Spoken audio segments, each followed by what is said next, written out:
let's move on to the next speaker, please. Dr. Apurva Grover will be speaking upon the RD surgery for beginners.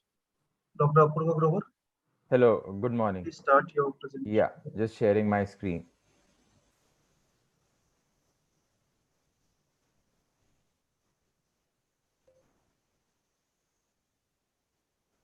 Is my screen visible to everyone? Yes, Your screen is visible. presentation is not Present, visible, yeah, screen is visible. on screen. Yeah. Is it visible now? No, Presentation is not visible. it's not. It's the desktop which is coming here. Okay, okay. You have opened your presentation, Yes, yes. Let me, sorry, let then me, you unshare, open your presentation, and then go to share. yeah, yeah.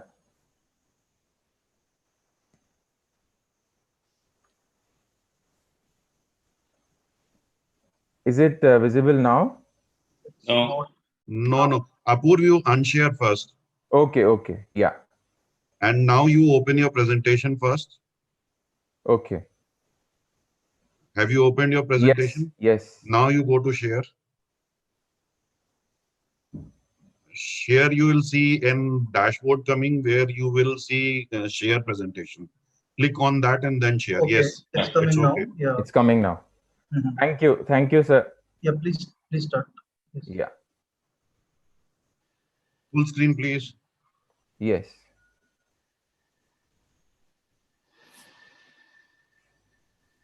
It's not full screen. Yeah, yeah. Is it full screen now? Yeah. Yeah, thank you, sir. I'll be speaking on retinal detachment surgery for beginners. Now, after initial evaluation, it is extremely important that we choose the right procedure for Reg RD. My choice is usually a scleral buckling in a young patient without a PVD, who's a phakic patient with well localized breaks, whereas I would choose pars plana vitrectomy, usually in an elderly patient, pseudophakic with the complete PVD.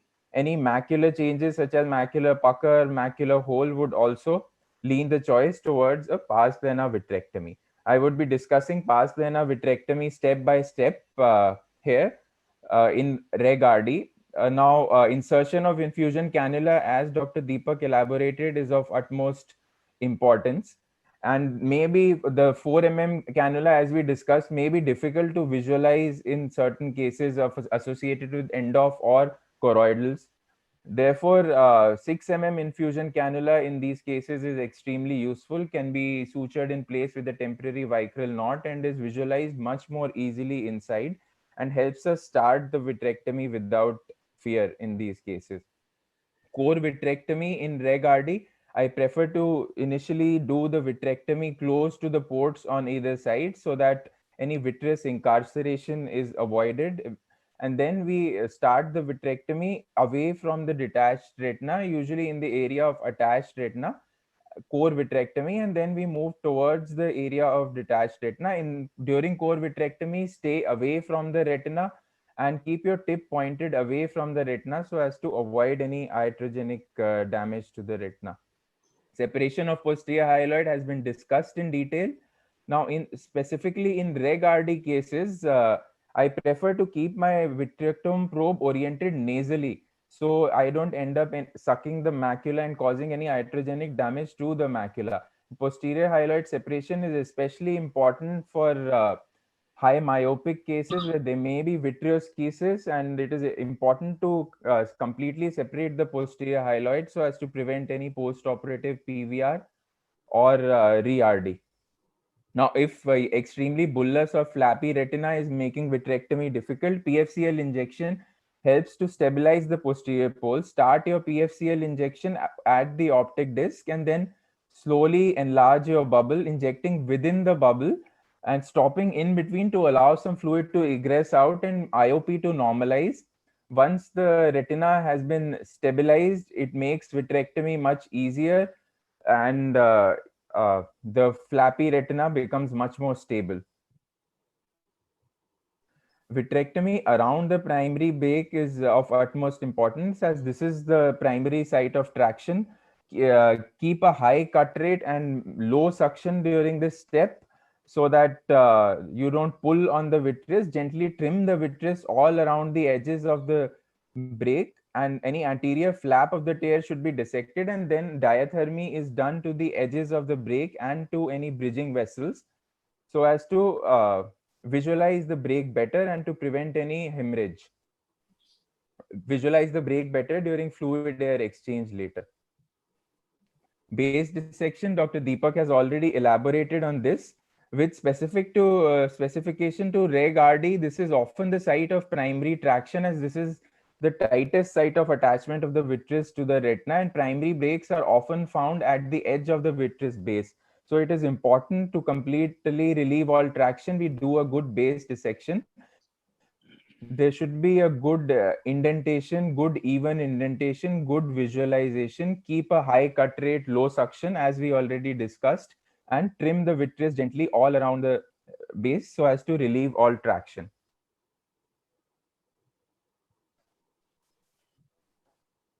Once the vitrectomy has been completed, we move on to subretinal fluid drainage, and herein I am demonstrating a retinotomy. The retinotomy should be away from the macula and any large vessels, and then keep your flute needle just at the mouth of the break and gently drain the subretinal fluid. Once the now, am I audible? Yeah. Okay. So the retinotomy itself is fraught with the risk of vessel occlusion or subretinal hemorrhage. So wherever possible, I try to avoid the retinotomy altogether and drain through the primary break itself.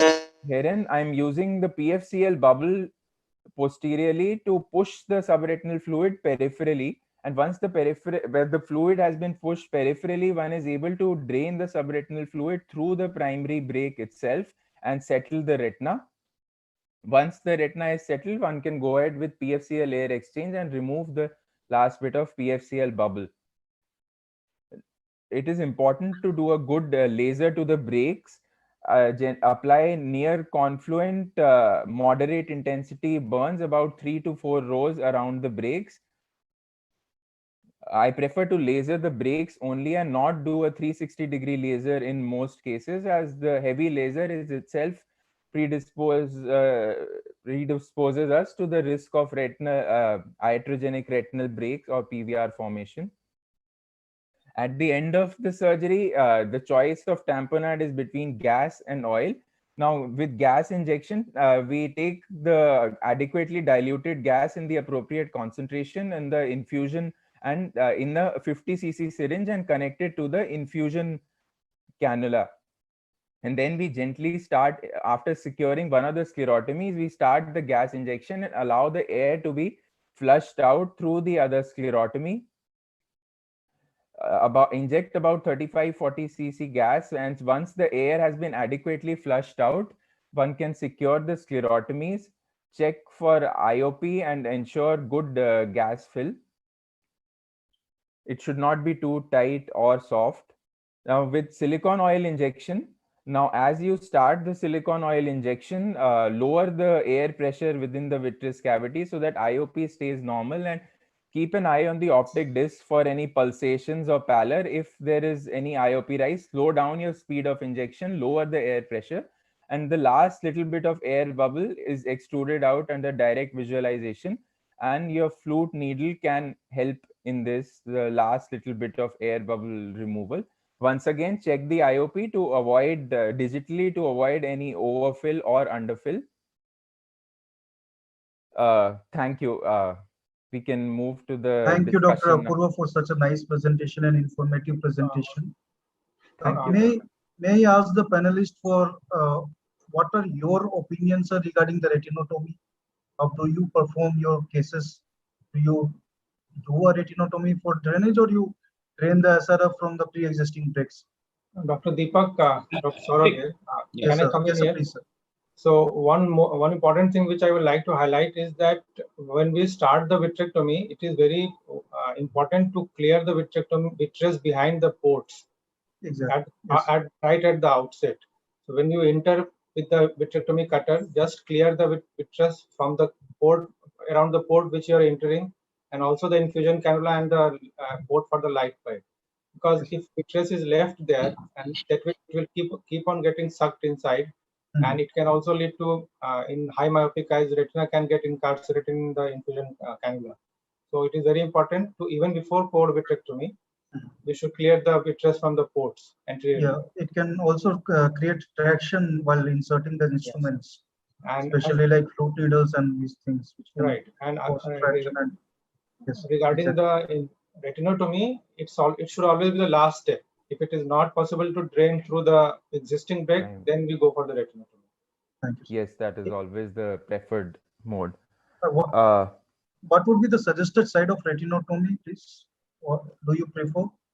The retinotomy side depends on where the Exactly. location of RD itself, but it should be away from the macula, preferably nasal to the disc is where I preferred, and it should be away from any large blood vessel.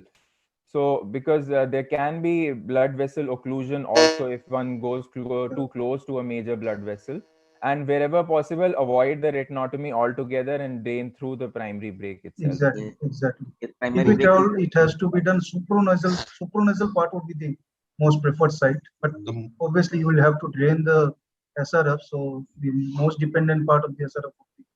Ideally, it should be above the horizontal meridian, because if it is below, then the tamponade is less and should be away from the macula side. Exactly. One point is missing in this presentation, just to point out.